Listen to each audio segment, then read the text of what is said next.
It's me, Renee. I'm back, and this, as you can see from the title, is a non-fiction November. I was about to say wrap-up update. So today, as you see it, well, when it's going up and I'm filming it, it's Wednesday, the 3rd November. So it's the 3rd day of November, kind of in there, really obvious. Yeah, I've had time to read. Have I read a lot? No. I suppose then again, a lot of people don't really read that much in 3 days, even though they have time. So I don't know. I shouldn't be ashamed, really. Yeah, I have so far. I've kind of just gone. Well, this weekend I'm handing in a job application, so I'm working on that. And then I also got distracted by TV series. I started binging The Catch on Disney Plus. It's a fun scandal. Scandal. It's a fun Shyamalan show, and yeah. But I have read some, so yeah. So what I have done is I finished 2 books and started a third, and want to start a fourth. So I finished on sorry. Actually, on Monday I finished Dømte Kvinner, which is a book about Norwegian criminals, female criminals. It's non-fiction for kids, as you can see from the cover. It's not big. It is 50 pages, so 60 pages. And yeah, I would say I've read better books, but it's interesting. It just kind of gives a quick overview of different females and their crimes. The first two are like female witches, so they weren't really criminals, but according to their time, they were, because being a witch was against the law, which, kind of illogical because witches aren't real. But yeah, and then coming up on modern day, you have like females in the 1700s, 1800s who killed their kids because they had kids out of wedlock, and yeah, they killed them. I was reading, that there was kind of 2 or 3 females who did that. I'm like thinking, yes, I understand that back in the days they didn't have prevention, like they didn't have condoms and the pill and stuff like that. But still, couldn't you? Because what they often did, like they gave birth and then killed the kid. Couldn't you give birth and then, I don't know, leave the kid in the next door village, or like leave the kid somewhere that maybe that kid could survive? Why would you? Why would you just kill the kid? I don't know. There's bound to be some people who kind of would have been nice and taken the kid in or something. But I suppose they were just kind of mad. Or maybe just people in the olden days didn't want to help kids that were just kind of orphans. Maybe I'm just too naive, too optimistic. I don't know. But yeah, interesting. Short little read. Not too bad, but nothing I'm gonna think about very much. But yeah, good read actually in a way to start off because it was quick. So start the month off in a good way by finishing one book, and yeah, it's also satisfying when you finish a book. And then yesterday I started, and then sorry,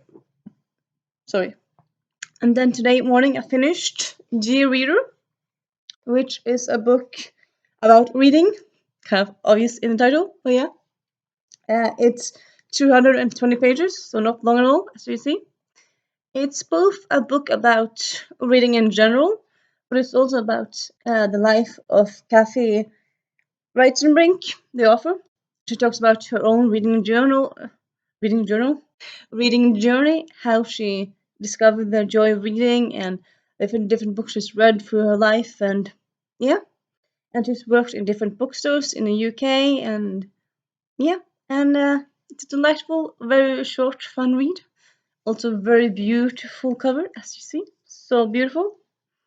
On the back, it says, "Dear reader, it's a comfort and inspiration, and a gift for book lovers, reluctant readers, and anyone who wants to feel better about themselves and the world." I'm not quite sure if reluctant readers would like this because it's so based around the joy of reading. But then again, it's not a long book, and like most of the chapters are kind of like 2-3 pages, so it's quick read. Like if someone's gonna force this book on you, like force you to read one book, this book is not that bad because yeah, it's read quite fast. Well, unless you're dyslexic, but I suppose even then, I don't really think it's that difficult to read, though. What do I know? But yeah, dear reader, the comfort and joy of books. Finished it today, and then earlier today, yesterday, I started this book, which I had big plans on reading last week, 2 weeks ago. Didn't happen, but yeah, it's a library book, so I kind of want to focus on that one. I kind of think I'll focus on library books this week because I have to return them. Though right at this moment, I just have one more library book, so that's not really gonna be a problem. But yeah, the book is Lookogo og tenk på taco. So this Norwegian book about the feeling of joy and finding joy in your everyday life. How like often people think, oh, I can't wait for a weekend, and I love the weekend. I love how relaxed you are in the weekend, and you have all the time in the world. Well, I mean, the everyday is kind of you have much more of the everyday, the week, than you have the weekday. So you should be able to kind of be happy and kind of find joy in on a Monday, on a Tuesday, on a Wednesday, as well as on a Friday and Saturday. And yeah, so this is about that. So it's both kind of, he talks about the evolution of taco, like when it was written when it was like made and all that stuff. But it also talks about a sense of joy you should have in your everyday and how to find joy. Like he talks about his favorite books, his favorite music and films and stuff like that. And yeah, he's a famous Norwegian radio host slash journalist. I'm gonna call him. Yeah, it's a journalist-ish person.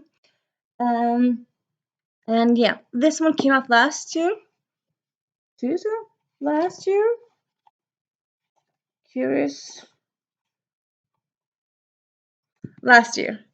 And as of the moment, pretty sure it's not out in English. Maybe it's out in Swedish or Danish. Don't know. But yeah, so this Camila saying, ha, look at this fun book that you can't read. That was, if you're really intent on it, you could buy it online and then have Google translate the book. I mean, that's a way of doing it if you really want to read a book you can't read. Though, why would you do that? Well, people do all sorts of things. So yeah.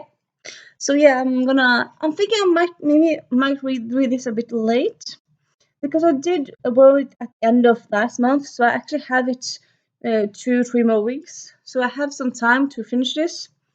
Kind of looks big, but like a lot of books, like sometimes you have like big pictures, so it's not like a huge book. Yeah, it's actually just 210 pages, so it looks big. It's not like a huge amount of pages to read. So yeah. And then I also think I'm gonna start Why Visit America by Matthew Baker. It's a collection of essays about America, like at the moment. It came out. Give me a little moment. It came out last year, so it's very updated about like how America is at the moment. And it's a satirical book, so it's all about how like how messed up how messed up the United States is at the moment. I mean, honestly, I think I know people know it, but like I'm kind of used to annoyed at how often when you say America, people like know, oh, you think about the United States or the U.S. And like people often seem to forget that. I mean, Canada is also in America. I mean, America is the name of the continent and not the country. Yes, it's the United States of America, but it's United States of America. If you just say America, you can also be talking about Mexico. You can also be talking about Chile. They're also part of America. It's kind of like if someone just went around talking about Europe and they we're talking about the UK, which yes, the UK is in Europe, but there's so much more. So yeah. And also kind of, I know some languages they have like specific word for like United States. Well, I suppose we have Norwegian as well, but we don't really use it that much. And like a person from the United States, we don't really have a word for that. But I do know you have that in Spanish. Estado unidense. So yeah, sadly, not all languages are equal or good, but yeah, yeah. I plan to read this soon. You might also be side-eyeing me because this is a book I got a few weeks ago, and I probably should read some older books on my TBR. But it's the start of the month, and I'm feeling in a mood for an essay, so that's what I'm gonna do. And yeah, hopefully I'll pick up something else later in the week. And yeah, I hope you are having a good reading month, and you're reading good nonfiction or fiction. That's up to you. And I'll see you soon. Bye.